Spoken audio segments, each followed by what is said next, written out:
I guess now it is my turn to welcome you again. As we were thinking about this opening ceremony with my two colleagues, Katerina, Zymnis, and Alexis Harisiadis, we were thinking that Katerina will embrace our roots and say something about our roots, and Alexis will bring in the future, and I will try to focus more in the here and now. And here we are, all together in this wonderful occasion to get to know more about how we each view the world. And as I was thinking about our getting together, I couldn't avoid thinking about the journey that brought us here. And as my favorite poet, Konstantinos Kavafis, is saying in his well-known poem, Ithaca, Ithaca is there to set you out on the journey. But what is most important is the journey itself and what we each collect, all of the lived experiences that we each collect during this journey.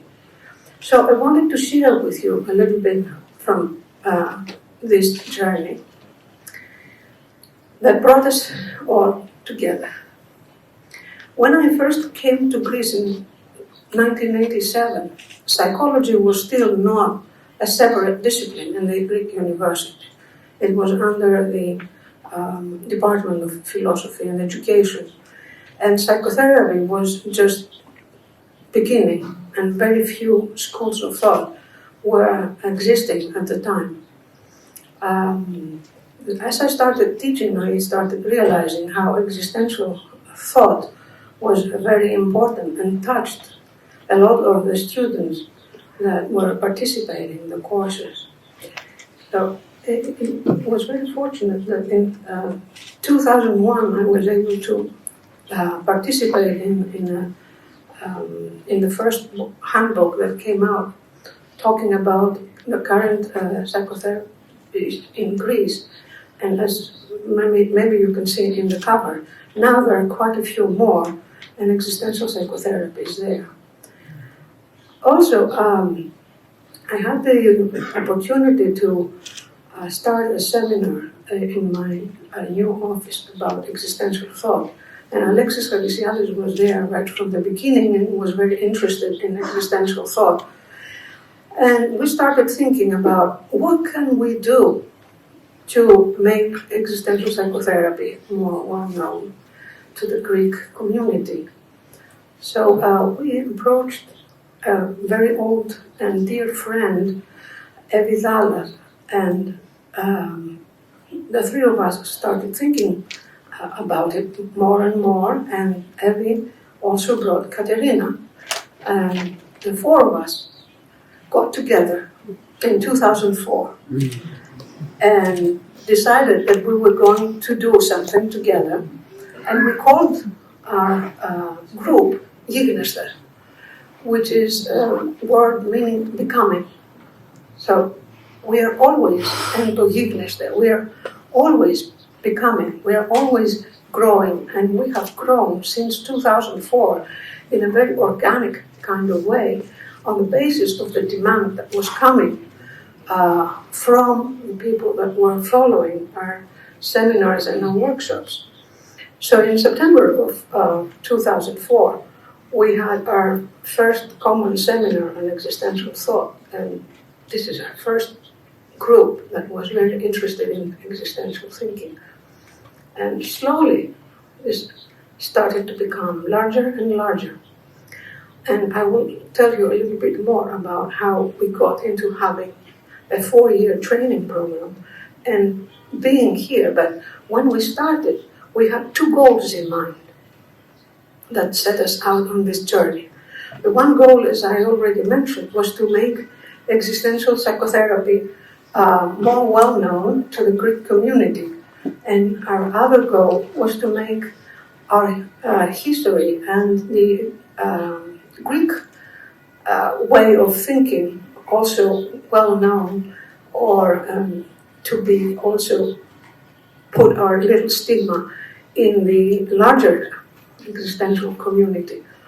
And today is a proof that we have really achieved both of these goals. It took us almost 20 years, but this is how it usually happens. It happens slowly and step by step. I need to really mention and give my gratitude to a very important figure that really helped us. And unfortunately, he's no longer with us. Paul Smith-Picard, who was having a house on Hydra, was one of the first people that really helped us and ran seminars for us together with Bernice, his wife. And he also asked us to go to London in one of the conferences of the Society of Existential Analysis. At the time he was president. So we went to London and we met with some of our colleagues, and you can see Martin Adams, who we're very happy that he is here in Athens. And unfortunately, I don't remember the name of the other fellow from the society. But 2005 was our first visit and our first connection to the UK. And in 2006, we published our first book in Greek with our publisher, as Katerina mentioned, Dimitris Pandelis, and that was the book of Nick Cooper, Existential Therapies. And this is a book that we still use for our first year students because it covers all of the existential approaches that exist. And after that, a number of publications followed, and we went back to England in 2008, where we had the opportunity to meet Ernesto Spinelli and to translate one of his books. And in 2009, we sort of were seeing more and more of a demand for a training program because more and more people were asking for training. So we took the brave decision to start a training program, and we had this wonderful group of 5 women that were very brave and trusted that they could get training with us because we didn't have any kind of accreditation at that point in time.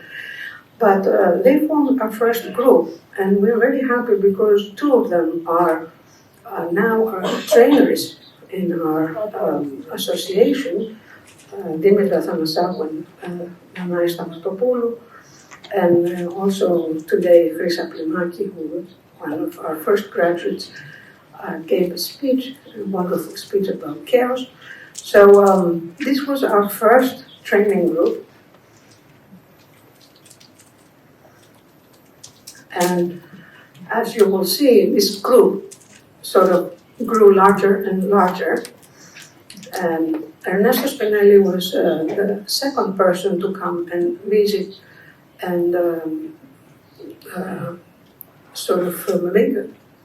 we had one of his books published in Greek that we also use in our classes, and he did a seminar for us.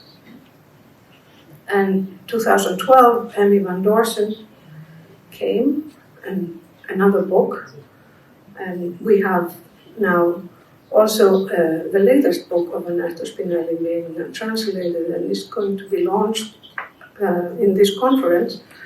So now our collection of works in Greek is getting bigger and bigger, and we're very happy about that.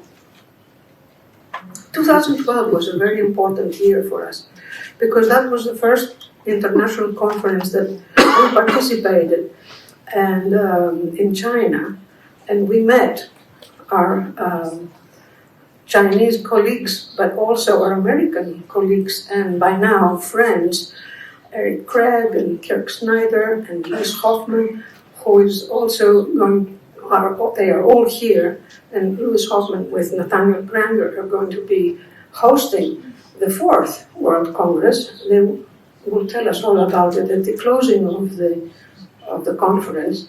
But that was our first connection with the American community of existential therapists, and Eric Craig was hosting our presentation about Istros of Life, a concept that we were working on for a few years, and we first presented in that conference in China.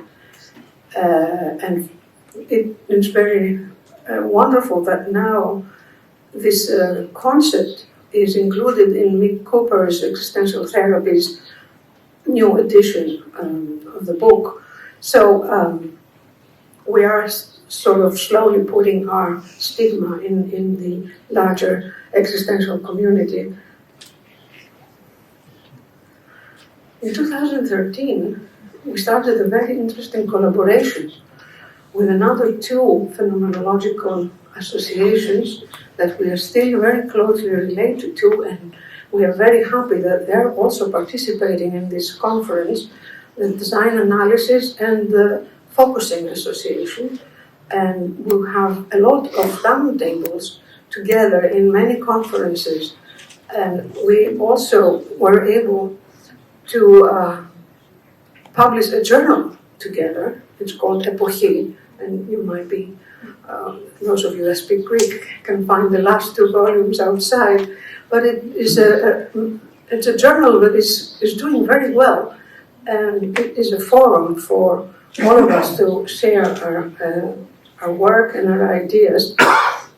And we also published a design analysis of Alice Holzai, who's also at the conference, and we're very happy about that. And also a very important translation of Heidegger's Joloman seminars, which was a huge work.